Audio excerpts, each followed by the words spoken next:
The Chicago Bears have had a wild offseason so far. New head coach, a bunch of amazing signings, and even trades as well. But how will that affect their 2025 NFL draft? My name's Tyler, here with my brother Ryan, and we are going to be doing a 3-round mock draft here for you for the Chicago Bears. But before we get into that, let's do all of the YouTube things. Subscribe, hit that like button, leave a comment, let us know your thoughts on the draft, and tackle that bell to get notified when new videos come out. And Ryan, let's pull up the slides here. So, Let's uh, do it.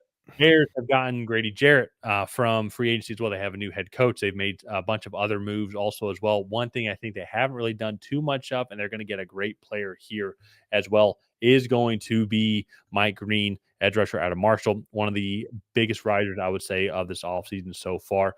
People were talking about him, I think, coming into the offseason, and he was slowly making his way up. But then at Senior Bowl day, and then even to his combine as well, has I think solidified him in that top 20 status at minimum. And so I think the Bears here, if they don't move up and get extra aggressive, we'll get to that here in a second. I think we'll get a great player here at number 10. But there's a lot of other great options here that they can go and get edge rushers at, or defensive line in general, if they want to keep beefing that area up. Yeah, no, I mean, him in that outside linebacker role where he can really be kind of in that wide nine and utilize his speed and explosiveness and minimize his lack of size and effectiveness against the run, I feel like is going to be the best situation for him. You put him across from Montez Sweat. I'm not saying he's a bad run defender, but he's an outside linebacker who is only 250 pounds. So typically those guys aren't great against the run. Mm-hmm. But I just really like what he brings to the table. He brings so much speed and athleticism to the field and to a defense. And again, the pairing with him and Montez Sweat is just a really good fit. So there are a few other edge rushers they could go. Michael Williams, James Pierce Jr. probably being top ones. Shamar Stewart is athletic, but I don't know if he's really a scheme fit for them. Another guy that I really started to like is Jahad Campbell. He could be that outside linebacker and kind of transition into more of an edge rusher for you, but he can also be that linebacker that if they need somebody to replace Tremaine Edmonds or oh crap, who's the other guy that they got from Philly 2 seasons ago? TJ Edwards. TJ Edwards. If they need somebody to come in and play, one of them gets hurt or what, they could potentially take Jahad Campbell. Yeah. Yeah. No, so a lot of different moves that they can go here. And I think one of the reasons too, like they could be extra aggressive if they want, because they've already made some stellar moves, really address the interior of the offensive line as well. But we move on to the next slide. One thing that I think will allow them to be aggressive and to trade up if they wanted to is they have picks 39 and 41. In this mock, we decided to do no trades, but I think if they wanted to move up and really go get a guy, I think they could go do that and sacrifice one of these picks here and potentially even move up into the top 4 or 3. So your Patriots and maybe even the Giants are potential trade options. But here we have them getting running back TreyVeyon Henderson out of Ohio State. If you don't like him as a running back, you could go and put Dylan Sampson. You can go put Quinshon Judkins there. You can go put any of these other day 2 running backs. But I think Henderson is a guy that would fit really well into Ben Johnson like system. Your do-it-all kind of back as well. And I think he's very patient, very solid, had a great career at Ohio State. I don't think you're going to see the numbers out of him just because he was typically kind of sharing a backfield. That was just the way Ryan Day liked to do it here. And so, and then Ryan too, TJ Sanders, defensive tackle as well. Once again, like these picks back to back, a lot of different routes they could end up going and doing. But what do you like about TJ Sanders and what he would bring to this Bears defensive line? Yeah, he's a penetrating defensive tackle. He can hold up against the run, but you go watch him in some pass rushing sets, and he's just so explosive off the ball. He's so physical and violent with his hands. Just a really good defensive lineman. And I think in this system where guys are kind of moved around a lot and asked to play a few different roles, I think getting a guy like TJ Sanders that can play that 3 technique or that 5 technique, I think can be beneficial for the system. So I really like the pick. I think he's a really good player. They continue to bolster up that defensive line, and they have the picks to go do it. So again, they could go with Jalen Walker if they don't get that edge rusher in the first round. They could also go Nick Eamon-Wari, who's I'd make the joke that he's an extra taco away from just being a linebacker himself. But a super athletic safety that is also 6'3", 220 pounds. And then a really fun option, I think, for Ben Johnson would be maybe taking a Savion Williams, just seeing what he could come up with a guy with that skill set. I think that would be a lot of fun. But Yeah. let's move on to their fourth and final pick here in the top 100. This is actually where we went with Anthony Belton, the tackle from NC State. Just a really big, but still athletic guy. To me, he has a few things that he needs to work out. His hand placement isn't always the best. He can get a little lazy and reach. He has the foot speed and the athleticism that I think you want out of a tackle. I think it's just the mental side of the game where sometimes I don't know if he's like fully ready for the snap or if he mentally just like checks out at times of games or what. But he has a lot of really good traits, and getting him here at 72, I think would be a really good pick for the Bears as a backup left tackle.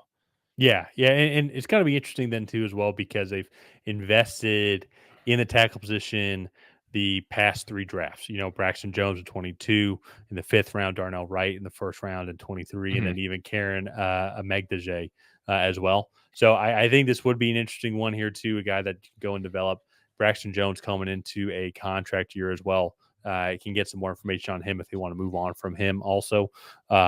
And they've invested a bunch on the interior. Very excited about what the Bears will bring to the interior with trading for Joe Tooney and Jonah Jackson, signing Drew Dahlman from the Atlanta Falcons, one of the I think probably the best free agent center. No, Ryan Kelly probably up there, but like one of the top Yeah. free agent centers to come in and solidify that interior for your young quarterback. So I think if they are going to go offensive line, I do think tackle is going to be the spot that they end up going here.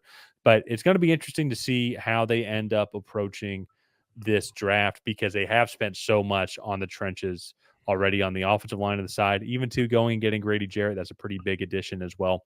And I think also too on the defensive side, how are they going to approach with a new defensive coordinator coming in? Dennis Allen, the former Saints head coach, when he was the head coach of the Saints, he had a more typical 4-3 defense. So, what type of shift is that going to be in any potential kind of like play calling and personnel? So I think we're going to find out more as well too, like with this draft. Well, like Mike Green typically is going to be that more 3-4 style edge rusher just with his size. Well, but he actually tested out bigger than initially expected, right? At the Yeah, combine, by like a few pounds, not nothing. but Like height I think wise, he's he was like 255. Yeah, he's 6'4", 255, I think. okay. So maybe could still be kind of a traditional edge rusher, not the 280 type, like defensive end, but like that edge rusher. So I could still see him fitting in there. I think one thing would be interesting that we didn't really address is secondary.